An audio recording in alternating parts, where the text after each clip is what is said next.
എല്ലാവർക്കും ഒരിക്കൽ കൂടി രജി ഓൺലൈനിലേക്ക് സ്വാഗതം.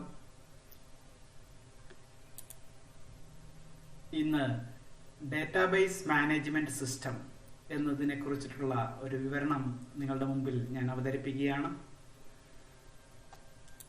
നിങ്ങൾക്ക് ഏവർക്കും അറിയാം, കമ്പ്യൂട്ടർ എന്ന് പറയുന്നത് ഒരു ഇലക്ട്രോണിക് ഡേറ്റ പ്രോസസ്സിംഗ് മെഷീനാണ്. നമ്മൾ കമ്പ്യൂട്ടറിലേക്ക് പല തരത്തിലുള്ള വിവരങ്ങൾ കൊടുക്കാറുണ്ട്. ടെക്സ്റ്റ് ഫോമിലും നമ്പേഴ്സിന്റെ ഫോമിലും ഓഡിയോ ഫയൽസ് ആയിട്ടും വീഡിയോ ഫയൽസ് ആയിട്ടും ഇമേജുകളായിട്ടും ആൽഫാന്യൂമറിക് ഫോമിലും ഒക്കെ നമ്മൾ ഡേറ്റ കമ്പ്യൂട്ടറിലേക്ക് കൊടുക്കാറുണ്ട്. ഈ ഡേറ്റകളെ, റിലേറ്റഡ് ആയിട്ടുള്ള ഡേറ്റകളെ നമ്മൾ കളക്ട് ചെയ്ത് ഒരു ഫോർമാറ്റിൽ അറേഞ്ച് ചെയ്ത് വെക്കുന്നതിന് വേണ്ടിയിട്ട് നമ്മൾ ഡേറ്റാബേസ് എന്ന് പറയുന്ന ഒരു കൺസെപ്റ്റാണ് സാധാരണയായിട്ട് ഉപയോഗിക്കുന്നത്. ലോകത്തിന്റെ വിവിധ ഭാഗങ്ങളിൽ വിവിധ തരത്തിലുള്ള ഡേറ്റാബേസുകൾ ഉപയോഗിച്ചു വരുന്നു.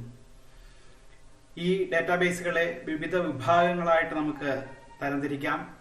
എക്സാമ്പിളായിട്ട് ട്രഡീഷണൽ ഡേറ്റാബേസുകളുണ്ട്, മൾട്ടിമീഡിയ ഡേറ്റാബേസുകളുണ്ട്, ജിയോഗ്രഫിക് ഇൻഫർമേഷൻ സിസ്റ്റം ഡേറ്റാബേസുകളുണ്ട്, റിയൽ ടൈമിൽ യൂസ് ചെയ്യാൻ പറ്റുന്ന ഡേറ്റാബേസുകളുണ്ട്.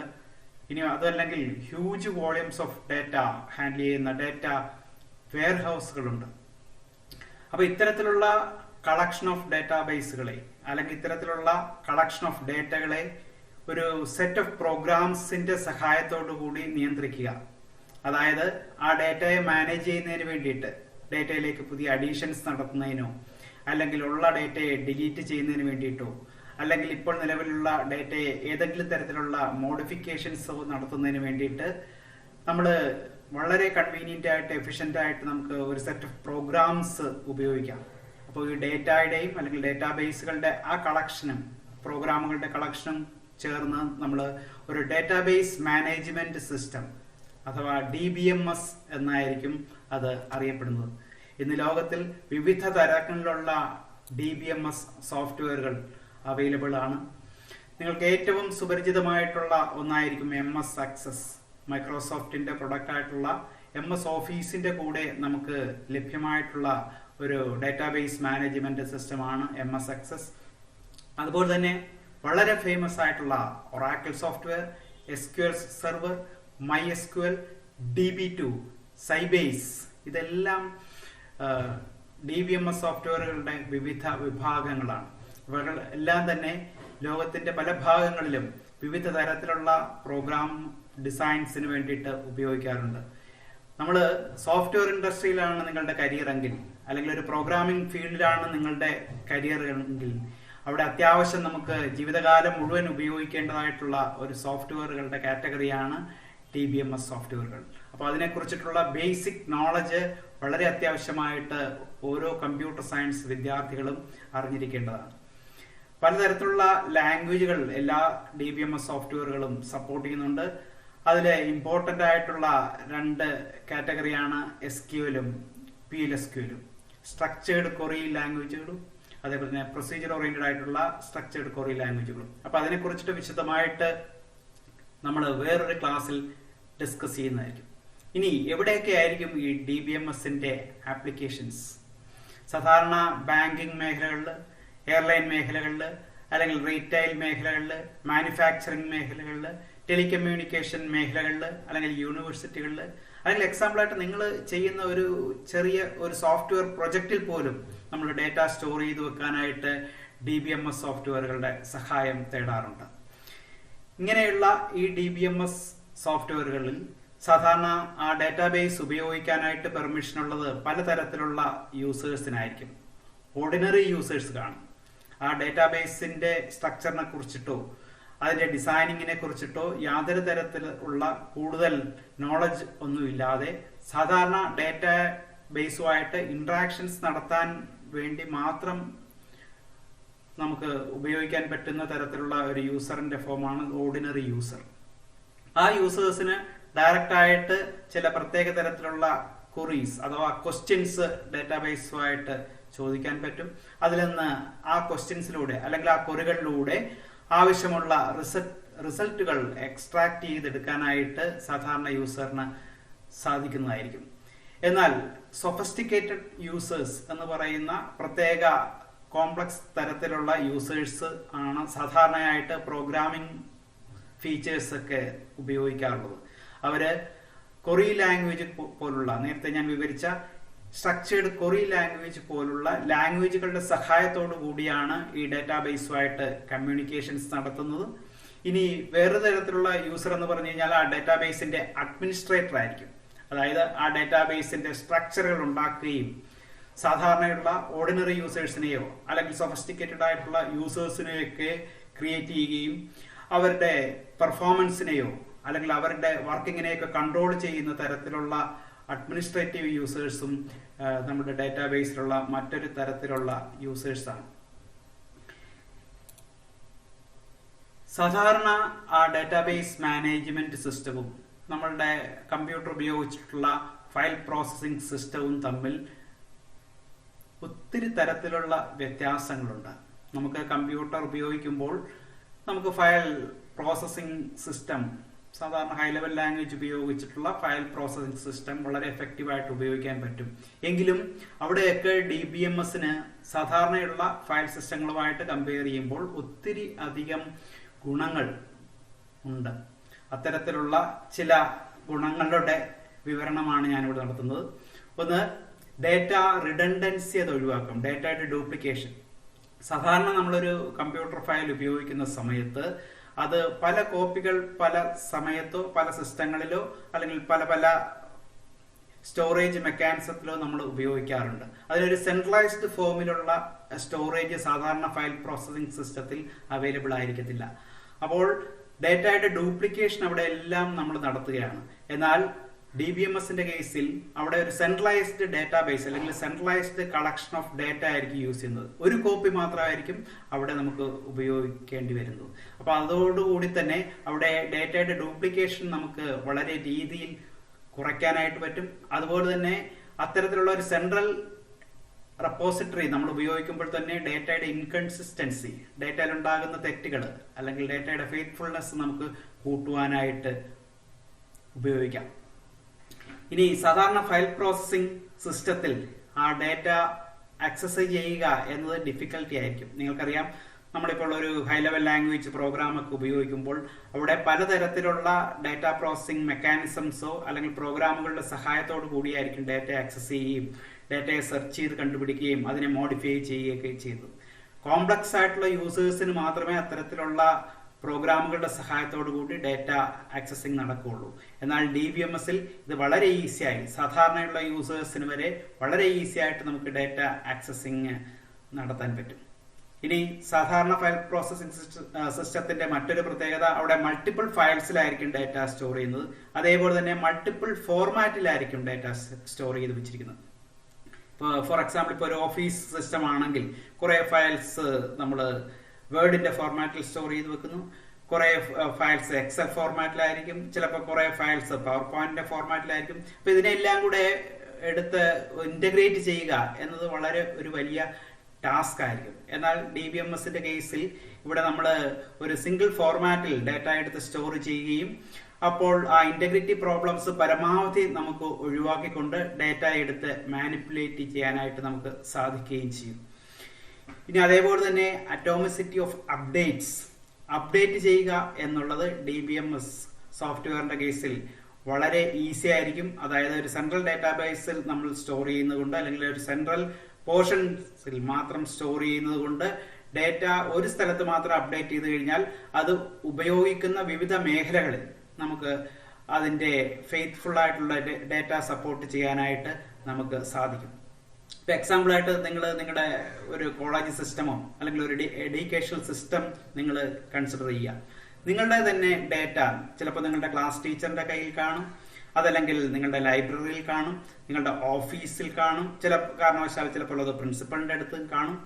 എന്നാൽ ഇവിടെ എല്ലാം സെപ്പറേറ്റ് ഫയൽസ് ആണ് നമ്മൾ ഉപയോഗിക്കുന്നതെങ്കിൽ അല്ലെങ്കിൽ ഇൻഡിവിജ്വൽ സിസ്റ്റങ്ങളിൽ കമ്പ്യൂട്ടറുകളിൽ ഫയൽ പ്രോസസ്സിംഗ് ടെക്നിക്കുകൾ ഉപയോഗിച്ചിട്ടാണ് സ്റ്റോർ ചെയ്ത് വെച്ചിരിക്കുന്നതെങ്കിൽ നമുക്ക് ഓരോ സ്ഥലത്തും ഏതെങ്കിലും ചേഞ്ചസ് വരുമ്പോൾ എല്ലാ കോപ്പിയിലും നമ്മൾ പോയി ചേഞ്ച് ചെയ്യേണ്ടതായിട്ടുള്ള ആവശ്യം വരും. എന്നാൽ DBMS ഒരു സെൻട്രൽ കോപ്പി ഉപയോഗിക്കുന്നതുകൊണ്ട് ആ സെൻട്രൽ കോപ്പിയിൽ ചേഞ്ച് ചെയ്ത് കഴിഞ്ഞാൽ അതിന്റെ കോപ്പി ഉപയോഗിച്ച് വർക്ക് ചെയ്യുന്ന മൾട്ടിപ്പിൾ യൂസേഴ്സിന് അത് കൺകറന്റ് ആയിട്ട് ആക്സസ് ചെയ്യാനായിട്ടും പറ്റും. അതേപോലെ തന്നെ നമുക്ക് കൃത്യമായിട്ടുള്ള ഡേറ്റ എല്ലാവർക്കും സപ്ലൈ ചെയ്യാനായിട്ടും പറ്റും. അപ്ഡേഷനും വളരെ ഈസി ആയിരിക്കും. ഇനി സെക്യൂരിറ്റി പ്രോബ്ലംസിന്റെ കേസിൽ പലതരത്തിലുള്ള സിസ്റ്റങ്ങളിൽ നമ്മൾ ഡേറ്റ യൂസ് ചെയ്യണമെങ്കിൽ അവിടെയൊക്കെ ഡേറ്റ നഷ്ടപ്പെടാനായിട്ടുള്ള സാധ്യതകൾ വളരെ കൂടുതലായിരിക്കും. എന്നാൽ DBMS എന്ന് പറയുന്ന സോഫ്റ്റ്വെയർ അതിന്റെ ഇന്റേണൽ ആയിട്ടുള്ള കൂടുതൽ സെക്യൂർ ആയിട്ടുള്ള മെക്കാനിസംസ് ഉപയോഗിച്ചായിരിക്കും അതിലെ ഡേറ്റ ആക്സസിങ്ങും അതേപോലെ തന്നെ ഡേറ്റ സ്റ്റോറേജും റിട്രീവലും ഒക്കെ നടക്കുന്നത്. അതുകൊണ്ട് തന്നെ സെക്യൂരിറ്റി പ്രോബ്ലംസ് വളരെ കുറവായിരിക്കും നമ്മളുടെ ഡേറ്റാബേസ് മാനേജ്മെന്റ് സിസ്റ്റത്തിൽ. അടുത്തതായിട്ട് DBMSന്റെ ആർക്കിടെക്ചർ. ഏത് രീതിയിലായിരിക്കും സാധാരണ ഒരു യൂസർ നമ്മുടെ ഡേറ്റാബേസുമായിട്ട് കമ്മ്യൂണിക്കേഷൻസ് നടത്തുന്നത് എന്നുള്ളതാണ് DBMSന്റെ ആർക്കിടെക്ചർ കൊണ്ട് സാധാരണ ഉദ്ദേശിക്കുന്നത്. അതിലൊരു യൂസർ കാണും. ആ യൂസർ ആപ്ലിക്കേഷൻ പ്രോഗ്രാംസ്, അതിന്റെ മിഡിൽ ലെവൽ യൂസേഴ്സ് ഡിസൈൻ ചെയ്ത് വെച്ചിരിക്കുന്ന ആപ്ലിക്കേഷൻ യൂസേഴ്സ് ഉപയോഗിച്ചിട്ടായിരിക്കും ഒരു ഡേറ്റാബേസുമായിട്ട് ഡയറക്റ്റ് ആയിട്ട് കമ്മ്യൂണിക്കേഷൻസ് നടക്കുന്നത്. ഇതൊരു 2-tier ആർക്കിടെക്ചറിന്റെ കേസിലാണ് ഇത്തരത്തിലുള്ള ഒരു വർക്കിംഗ് മെക്കാനിസംസ് DBMS പ്രൊവൈഡ് ചെയ്യുന്നത്. എന്നാൽ അതിന്റെ വലതുവശത്തുള്ള ഫിഗറിൽ നിങ്ങൾ നോക്കുക, അതൊരു 3-tier ആർക്കിടെക്ചർ ആയിരിക്കും. 3-tier ആർക്കിടെക്ചറിൽ യൂസേഴ്സ് ആപ്ലിക്കേഷൻ പ്രോഗ്രാംസ് ഉപയോഗിച്ചുകൊണ്ട് ഒരു സെർവറുമായിട്ട് കമ്മ്യൂണിക്കേഷൻസ് നടത്തും. ആ സെർവർ ആയിരിക്കും പിന്നെ ഡേറ്റാബേസുമായിട്ട് കമ്മ്യൂണിക്കേഷൻസ് നടത്തുന്നത്. അപ്പൊ ഇവിടെ ഒരു മിഡിലിൽ 3-tier ആർക്കിടെക്ചറിൽ ഒരു മിഡിൽ ലെവലിൽ ഒരു സെർവർ എന്ന് പറയുന്ന ഒരു സിസ്റ്റം നമ്മൾ യൂസ് ചെയ്യുന്നു. ആ സെർവറിൽ റൺ ചെയ്യുന്ന സോഫ്റ്റ്വെയറുകളുടെ സഹായത്തോടെ ആയിരിക്കും നമ്മൾ ഡേറ്റാബേസുമായിട്ട് കമ്മ്യൂണിക്കേഷൻസ് നടക്കുന്നത്. അപ്പൊ ഇത് ആണ് സാധാരണ നമ്മൾ അറിഞ്ഞിരിക്കേണ്ട 2 DBMS ആർക്കിടെക്ചർ. ഇനി ഡിഫറെന്റ് കമ്പോണന്റ്സ് ഓഫ് എ DBMSകളുടെ ഡിഫറെന്റ് കമ്പോണന്റുകൾ ഏതൊക്കെയായിരിക്കും? സാധാരണ DBMS ഉപയോഗിക്കുന്ന ഒരു വ്യക്തി അല്ലെങ്കിൽ അത് ഉപയോഗിക്കുന്ന ഒരു പ്രോഗ്രാമർ അത്യാവശ്യം അറിഞ്ഞിരിക്കേണ്ട കാര്യങ്ങളെ എല്ലാം കൂടെ കൺസോളിഡേറ്റ് ചെയ്തുകൊണ്ടാണ് നമ്മളൊരു DBMSന്റെ കമ്പോണൻസ് ഡിസൈൻ ചെയ്യുന്നത് അല്ലെങ്കിൽ കമ്പോണൻസിനെ കുറിച്ചിട്ട് വിവരിക്കുന്നത്. ഇതിൽ റെക്ടാങ്കിളിൽ നിങ്ങൾ എഴുതി വെച്ചിരിക്കുന്ന ബ്ലോക്ക്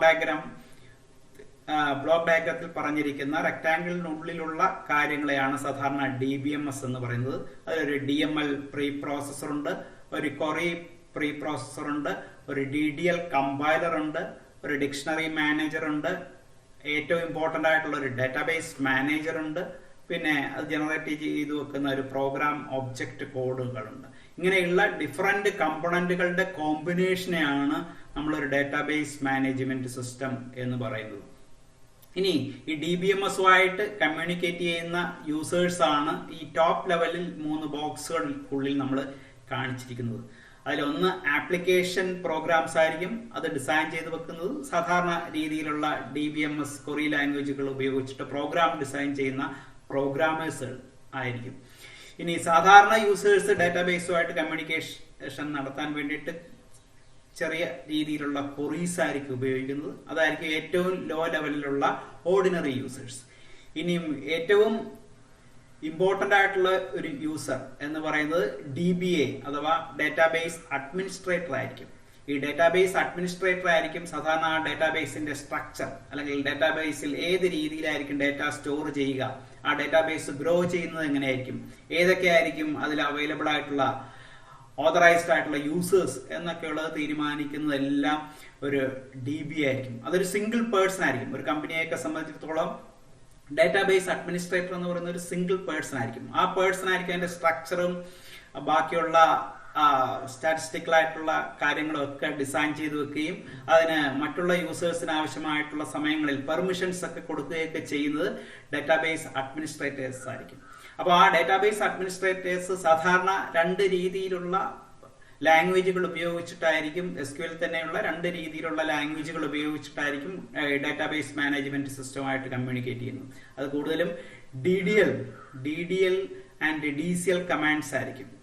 പിന്നെ ഡാറ്റ മാനിപ്പുലേഷൻ കമാൻഡുകളും അദ്ദേഹം ഉപയോഗിക്കാറുണ്ട്. അപ്പോൾ DBA എന്ന് പറയുന്ന സൊഫിസ്റ്റിക്കേറ്റഡ് ആയിട്ടുള്ള യൂസറിൽ നിന്ന് കിട്ടുന്ന കാര്യങ്ങളെ അല്ലെങ്കിൽ ആ സ്റ്റേറ്റ്മെന്റുകളെ പ്രോസസ് ചെയ്യാനായിട്ട് ഇവിടെ ഒരു DDL compiler, data definition language compiler available ആയിരിക്കും.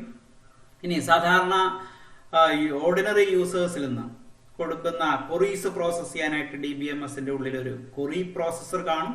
ഇനി അത് കൂടാതെ ആപ്ലിക്കേഷൻ പ്രോഗ്രാമേഴ്സ് ഡിസൈൻ ചെയ്യുന്ന പ്രോഗ്രാംസ് കൂടുതലും DML ലാംഗ്വേജ് ആയിരിക്കും, അല്ലെങ്കിൽ ഡാറ്റ മാനിപ്പുലേഷൻ ലാംഗ്വേജുകൾ ഉപയോഗിച്ചിട്ടായിരിക്കും. അതിനെ മാനിപ്പുലേറ്റ് ചെയ്യാനായിട്ട് ഒരു DML പ്രീ പ്രോസസ്സറുകൾ ഉണ്ടായിരിക്കാം. അപ്പൊ ഇത്തരത്തിലുള്ള DDL കമ്പൈലറിന്റെയും അല്ലെങ്കിൽ ക്വറി പ്രോസസറിന്റെയും DML പ്രീ പ്രോസസറിന്റെ ഒക്കെ ഔട്ട്പുട്ട് ആയിട്ട് നമുക്ക് പ്രോഗ്രാമിന്റെ ഒബ്ജക്റ്റ് കോഡ് കിട്ടുന്നതായിരിക്കും. ആ ഒബ്ജക്റ്റ് കോഡ് ട്രാൻസ്ലേറ്റ് ചെയ്ത് വീണ്ടും മെഷീൻ കോഡിലാക്കി മാറ്റിയിട്ടായിരിക്കും നമ്മൾ കൃത്യമായിട്ടുള്ള പ്രോഗ്രാമിന്റെ അല്ലെങ്കിൽ ക്വറികളുടെ വർക്കിംഗ് നടക്കുന്നത്. ഇനി ഇത്തരത്തിലുള്ള എല്ലാ കമ്പോണന്റുകളെയും സഹായിക്കാനായിട്ട് ആ ഡാറ്റാബേസിൽ അവൈലബിൾ ആയിട്ടുള്ള എല്ലാ ടേംസും ഡിസ്ക്രൈബ് ചെയ്തു വെച്ചിരിക്കുന്ന ഒരു ഡിക്ഷണറി മാനേജർ കാണും.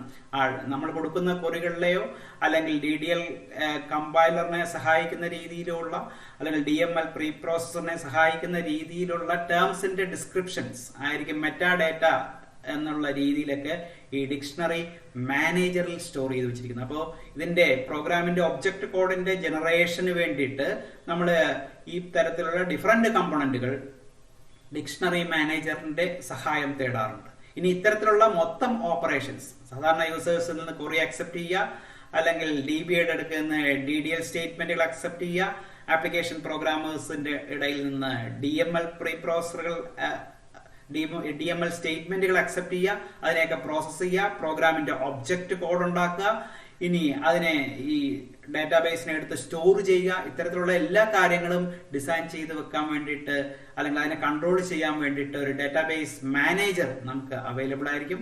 ആ ഡാറ്റാബേസ് മാനേജർ ആയിരിക്കും ഫയൽ മാനേജറുകളുടെ സഹായത്തോടു കൂടി, നമ്മുടെ OSന്റെ ഫയൽ മാനേജറുകളുടെ സഹായത്തോടു കൂടി നമ്മളുടെ ഡാറ്റാബേസിനെ സെക്കൻഡറി സ്റ്റോറേജ് ഡിവൈസുകളിലോ അല്ലെങ്കിൽ ക്ലൗഡ് സ്റ്റോറേജിലോ അല്ലെങ്കിൽ ഒരു റിമോട്ട് കമ്പ്യൂട്ടറിലോ റിമോട്ട് സെർവറിലോ ഒക്കെ കൊണ്ടുപോയി ഈ ഡാറ്റാബേസിനെ സ്റ്റോർ ചെയ്യുകയും അവിടുന്ന് കൃത്യമായിട്ട് സിസ്റ്റം ബഫേഴ്സിന്റെയും ആക്സസ് മെത്തേഡുകളുടെയും സഹായത്തോടു കൂടി ഡേറ്റയെ വീണ്ടും ആക്സസ് ചെയ്ത് ഓർഡിനറി യൂസേഴ്സിലേക്ക് എത്തിക്കുകയും ചെയ്യുന്നു. അപ്പൊ ഇതിന്റെ റെക്ടാംഗിളിന്റെ താഴത്തെ ഭാഗം നിങ്ങൾ നോക്കുക, അത് കൂടുതലായിട്ട് നമ്മുടെ കമ്പ്യൂട്ടറിന്റെ OSുമായിട്ട് ബന്ധപ്പെട്ട് വരുന്ന അല്ലെങ്കിൽ കമ്പ്യൂട്ടറിന്റെ ഓപ്പറേറ്റിംഗ് സിസ്റ്റവുമായിട്ട് കുറച്ചുകൂടി ബന്ധപ്പെട്ട രീതിയിലുള്ള കമ്പോണന്റുകളായിരിക്കും. ഓപ്പറേറ്റിംഗ് സിസ്റ്റത്തിന്റെ ഫയൽ മാനേജ്മെന്റ് ടെക്നിക്കുകളും അല്ലെങ്കിൽ അതുപോലുള്ള ആക്സസ് മെത്തേഡുകൾ, അതായത് സീക്വൻഷ്യൽ ആക്സസ് മെത്തേഡ് ഉപയോഗിച്ചിട്ടാണോ ഡാറ്റ നമ്മൾ ആക്സസ് ചെയ്യുന്നത്, അതല്ലെങ്കിൽ ഇൻഡെക്സ്ഡ് സീക്വൻഷ്യൽ ആക്സസ് മെത്തേഡ് ആണോ അല്ലെങ്കിൽ ഡയറക്റ്റ് ആക്സസ് ആണോ എന്നൊക്കെയുള്ളത്. പിന്നെ അതിന്റെ സ്റ്റോറേജ് പർപ്പസിന് വേണ്ടിയിട്ട് ഈ ക്വറീസ് എക്സിക്യൂട്ട് ചെയ്യുമ്പോൾ സ്റ്റോറേജ് പർപ്പസിന് വേണ്ടിയിട്ട് ആ സിസ്റ്റം ബഫേഴ്സിന്റെ സഹായവും നമ്മൾ തേടാറുണ്ട്. അപ്പൊ ഇത്തരത്തിലുള്ള ഡിഫറന്റ് ബ്ലോക്കുകൾ അല്ലെങ്കിൽ ഡിഫറന്റ് കമ്പോണന്റുകളായിരിക്കും മെയിൻലി ഒരു ഡാറ്റാബേസ് മാനേജ്മെന്റ് സിസ്റ്റത്തിൽ നമ്മൾ ഉപയോഗിക്കുന്നത്.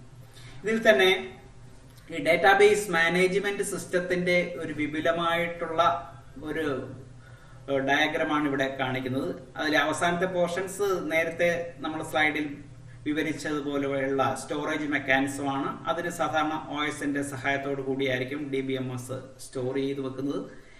ഇനി പ്രോഗ്രാമിന്റെ ഒബ്ജക്റ്റ് കോഡുകളുടെയും ക്വറി പ്രോസസ്സറുകളുടെയും അതുപോലെ തന്നെ കാറ്റലോഗ് മാനേജർ അല്ലെങ്കിൽ ഡിക്ഷണറി മാനേജറുകളുടെ ഒക്കെ സഹായത്തോടു കൂടി കിട്ടുന്ന ആ സ്റ്റേറ്റ്മെന്റുകളെ ആദ്യമായിട്ട് ഈ ഡാറ്റ മാനേജർ ഒരു ഓതറൈസേഷൻ കൺട്രോൾ എന്ന് പറയുന്ന ഒരു സെക്യൂരിറ്റി മെക്കാനിസവുമായിട്ട് ചേർന്നുള്ള വർക്കിംഗ് ആയിരിക്കും നടത്തുന്നത്. അതായത് ഇവിടെ ഒരു ഓതറൈസ്ഡ് ആയിട്ടുള്ള ഒരു പേഴ്സൺ ആണോ ആ ഡാറ്റാബേസിനെ ആക്സസ് ചെയ്യുന്നത്, അല്ലെങ്കിൽ ഓതറൈസ്ഡ് ആയിട്ടുള്ള ഒരു യൂസർ ആണോ ഈ ഡാറ്റാബേസിനെ ആക്സസ് ചെയ്യുന്നത് എന്നുള്ളതായിരിക്കും ഇവിടെ ചെക്ക് ചെയ്യുന്നത്. അത് സാധാരണഗതിയിൽ ഒരു യൂസർ നെയിമോ പാസ്വേഡോ ഒക്കെ ഉപയോഗിച്ചിട്ടായിരിക്കും അത് ചെയ്യുന്നത്. അതിനുശേഷം അതിന്റെ ഡിഫറെന്റ് രീതിയിലുള്ള പ്രോസസ്സിംഗ് നടക്കാറുണ്ട്. അവിടെ ഒരു ക്വറി ഒപ്റ്റിമൈസർ ഉണ്ട്, കമാൻഡ് പ്രോസസർ ഉണ്ട്. ആ കൊടുത്തു വെച്ചിരിക്കുന്ന പ്രോഗ്രാമുകളിൽ അല്ലെങ്കിൽ ക്വറിയിലുള്ള കമാൻഡ് പ്രോസസ്സറുകൾ നടത്തുന്നു. അതിനുശേഷം ഒരു ക്വറി ഒപ്റ്റിമൈസർ ഉണ്ട്. ക്വറി ഒപ്റ്റിമൈസർ ക്വറിയെ ഒപ്റ്റിമൈസ് ചെയ്ത് ഒരു പ്രത്യേക ഫോർമാറ്റിലേക്ക് മാറ്റുന്നു. പിന്നെ ഒരു ഷെഡ്യൂളർ ഉണ്ട്. ആ ഷെഡ്യൂളറിന് ശേഷം ഒരു ട്രാൻസാക്ഷൻ മാനേജർ ഉണ്ട്. ആ ട്രാൻസാക്ഷൻ ഇതിന്റെ എല്ലാത്തിന്റെയും കൂടെ വർക്കിങ്ങിനെ കൺട്രോൾ ചെയ്യാനായിട്ട് ഒരു ഇന്റഗ്രിറ്റി ചെക്കർ ഉണ്ട്. അപ്പോ കൊറി ഒപ്റ്റിമൈസർ ഒരു പ്രത്യേക രീതിയിലുള്ള ഷെഡ്യൂളിംഗ് ആയിരിക്കും ചെയ്യുന്നത്. അതിൽ ഒരു പ്രത്യേക രീതിയിലുള്ള ട്രാൻസാക്ഷൻ സ്റ്റെപ്പുകളായിട്ടായിരിക്കും DBMSൽ ഈ തരത്തിലുള്ള കൊറിയെ പ്രോസസ് ചെയ്യുന്നത്.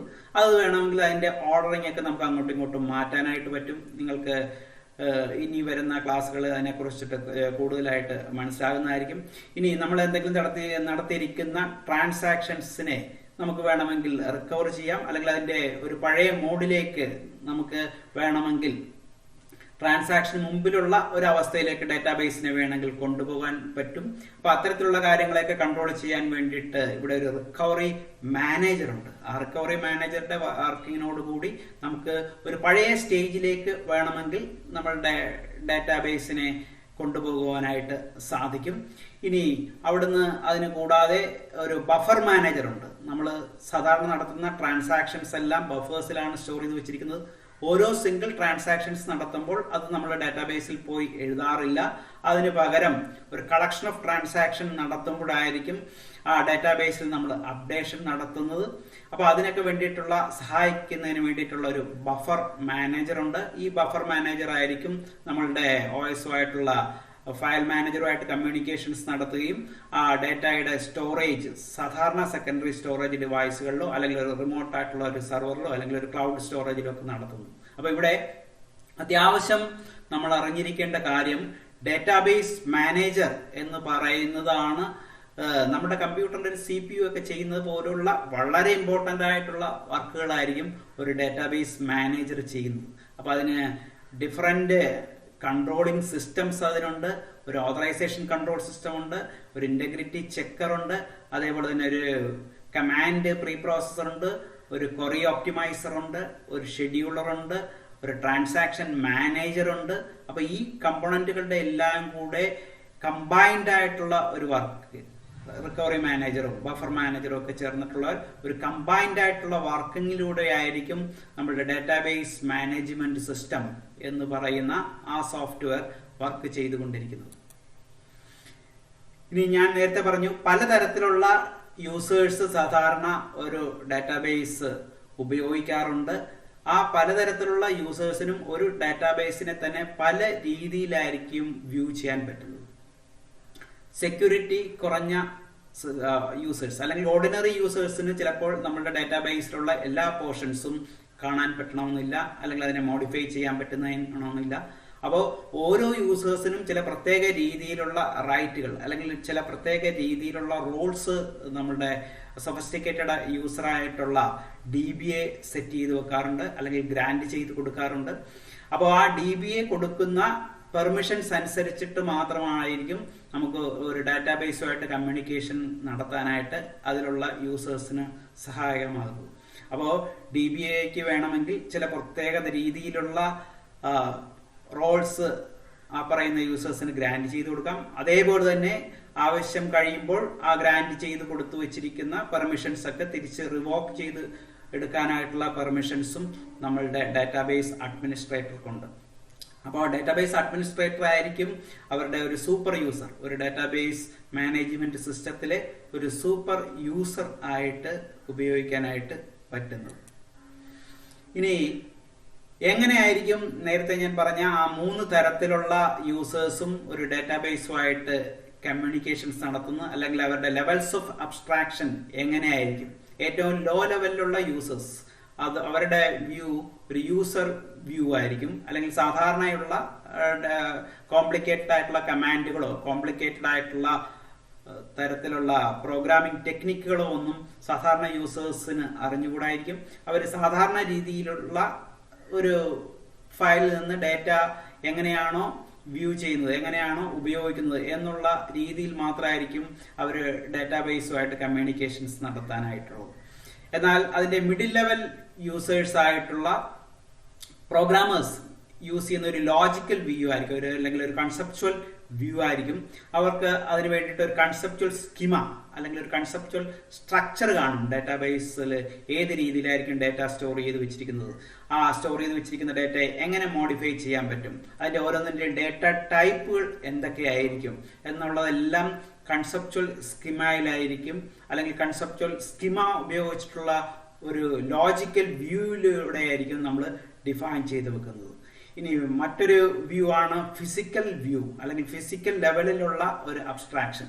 അതായത് സാധാരണ ആ ഡാറ്റാബേസിൽ ഡാറ്റ സ്റ്റോർ ചെയ്യുന്നത് എങ്ങനെയായിരിക്കും, ഏത് രീതിയിലുള്ള ഫയലിംഗ് മെക്കാനിസംസ് ആയിരിക്കും ഉപയോഗിക്കുന്നത്, ഏത് രീതിയിലുള്ള ആക്സസിംഗ് മെക്കാനിസംസ് ആയിരിക്കും നമ്മൾ അതിന് ഉപയോഗിക്കുന്നത്, ഇനി ഏതെങ്കിലും തരത്തിലുള്ള ഇൻഡെക്സ് മെക്കാനിസംസ് ഉപയോഗിച്ചിട്ടായിരിക്കുമോ ഡാറ്റാബേസുമായിട്ട് കമ്മ്യൂണിക്കേഷൻസ് നടത്താനായിട്ട് സാധ്യമാകുന്നു. അപ്പൊ ഇത്തരത്തിലുള്ള ഡാറ്റ സ്റ്റോറേജ് മെക്കാനിസംസുമായിട്ട് ബന്ധപ്പെട്ട് വരുന്ന കാര്യങ്ങളെല്ലാം അതിന്റെ ഫിസിക്കൽ ലെവൽ ഓഫ് അബ്സ്ട്രാക്ഷൻ എന്നുള്ള രീതിയിലായിരിക്കും നമ്മൾ വ്യൂ ചെയ്യുന്നത്.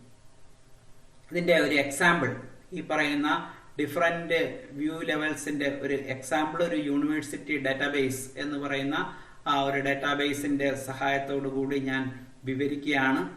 ഇതിലെ സാധാരണ ഒരു എക്സ്റ്റേണൽ സ്കീമ അല്ലെങ്കിൽ സാധാരണ ഒരു യൂസർ അതിനെ വ്യൂ ചെയ്യുമ്പോൾ അവർക്കൊരു കോഴ്സ് ഇൻഫർമേഷൻ ആയിട്ട് ഒരു കോഴ്സ് ഐ ഡിയും ഒരു എൻറോൾമെന്റ് നമ്പരും ഒക്കെ മാത്രമായിരിക്കും കൊടുക്കുന്നത്. ആ എൻറോൾമെന്റ് നമ്പറോ അല്ലെങ്കിൽ കോഴ്സ് ഐ ഡി എന്ന് പറയുന്ന ആ ഒരു സ്ട്രിങ്ങോ ഉപയോഗിച്ചിട്ടായിരിക്കും അവർ ആ ഡാറ്റാബേസുമായിട്ട് കമ്മ്യൂണിക്കേഷൻസ് നടത്തുന്നത്. അപ്പൊ അവരെ സംബന്ധിച്ചിടത്തോളം ഈ ഡാറ്റാബേസ് എന്ന് പറയുന്നത് ഈ ഒരു സ്ട്രിങ്ങും ഈ പറയുന്ന ഒരു എൻറോൾമെന്റ് നമ്പരും ഒക്കെ മാത്രമാണ്, അല്ലെങ്കിൽ അതിന്റെ സഹായത്തോടു കൂടി മാത്രമായിരിക്കും അവർ ഡാറ്റാബേസുമായിട്ട് കമ്മ്യൂണിക്കേഷൻസ് നടത്തുന്നത്. എന്നാൽ സാധാരണ അതിന്റെ കൺസെപ്ച്വൽ സ്കീമ അല്ലെങ്കിൽ അതിന്റെ ഒരു ലോജിക്കൽ വ്യൂവിൽ അതിൽ ചിലപ്പോൾ ഡിഫറെന്റ് ടേബിളുകൾ നമ്മൾ യൂസ് ചെയ്യുന്നുണ്ടായിരിക്കാം. Students table, course table, enrolled table എന്ന് പറയുന്ന ഡിഫറെന്റ് തരത്തിലുള്ള ടേബിളുകൾ ഡിഫറെന്റ് പർപ്പസുകൾക്ക് വേണ്ടിയിട്ട് നമ്മൾ ഉപയോഗിക്കാറുണ്ട്. അതുപോലെ തന്നെ ആ ഓരോ ടേബിളിലുള്ള ആട്രിബ്യൂട്ടുകൾ അല്ലെങ്കിൽ ഫീൽഡുകൾ ഏത് ടൈപ്പിലാണ്, ഇപ്പൊ സ്റ്റുഡന്റ് ഐ ഡി അതൊരു സ്ട്രിങ് ആണ്, സ്റ്റുഡന്റ് നെയിം അത് വീണ്ടും ഒരു സ്ട്രിങ് ആണ്, ഏജ് അവരുടെ ഗ്രേഡ് പോയിന്റ് ആവറേജ്, അപ്പൊ ഇത് ഏജ് എന്ന് പറഞ്ഞൊരു ഇന്റിജർ ആണ്, ഗ്രേഡ് പോയിന്റ് ആവറേജ് ഒരു റിയൽ നമ്പർ ആയിരിക്കും. അപ്പൊ ഇത് സ്റ്റുഡന്റ് എന്ന് പറയുന്ന ആ ഒരു ടേബിളിനെ സംബന്ധിച്ചിടത്തോളം ഉള്ള ഡേറ്റകളാണ്. അപ്പൊ അതിന്റെ ഡേറ്റ ടൈപ്പുകൾ അവിടെ ഡിസ്ക്രൈബ് ചെയ്ത് വെച്ചിരിക്കുന്നു.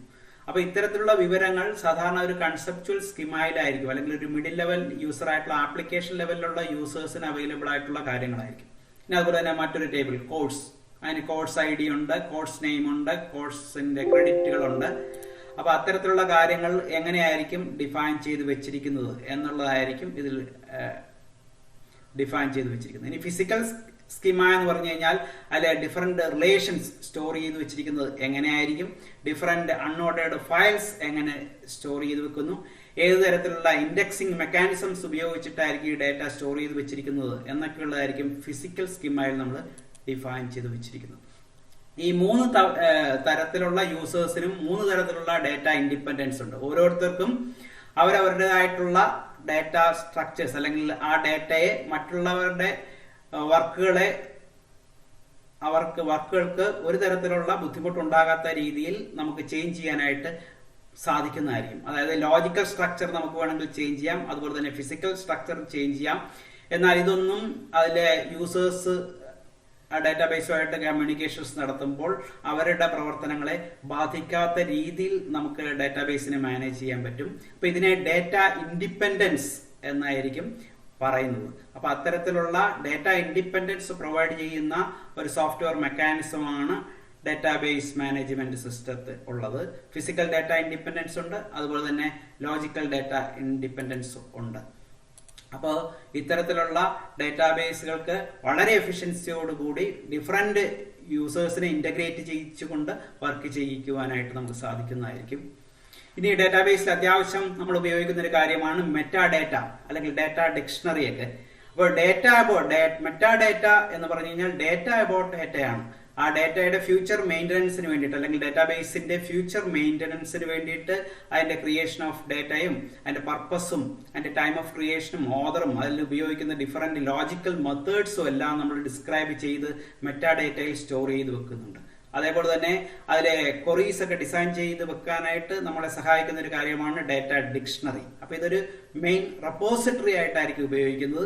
ആ ഡാറ്റാബേസിന്റെ എഫിഷ്യൻസിയോടുകൂടി മെയിൻറ്റെയിൻ ചെയ്യുന്നതിന് വേണ്ടിയിട്ടായിരിക്കും ഇത്തരത്തിലുള്ള സ്റ്റോറേജ് മെക്കാനിസംസ് നമ്മൾ അഡീഷണൽ ആയിട്ട് ഉപയോഗിക്കുന്നത്. അതുപോലെ തന്നെ അതിന് ഡിഫറെന്റ് തരത്തിലുള്ള ലോഗ് ഫയൽസ് ഒക്കെ ഉണ്ട്.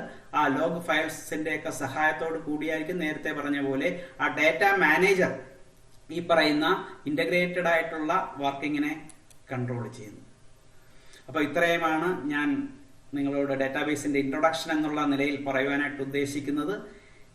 ഈ ചാനൽ ശ്രവിച്ച എല്ലാവർക്കും നമസ്കാരം. നിങ്ങൾക്ക് ഇഷ്ടപ്പെട്ടുവെങ്കിൽ ചാനൽ ലൈക്ക് ചെയ്യുക, അതിനോടൊപ്പം തന്നെ ഈ ചാനൽ സബ്സ്ക്രൈബ് ചെയ്യുക. Thank you.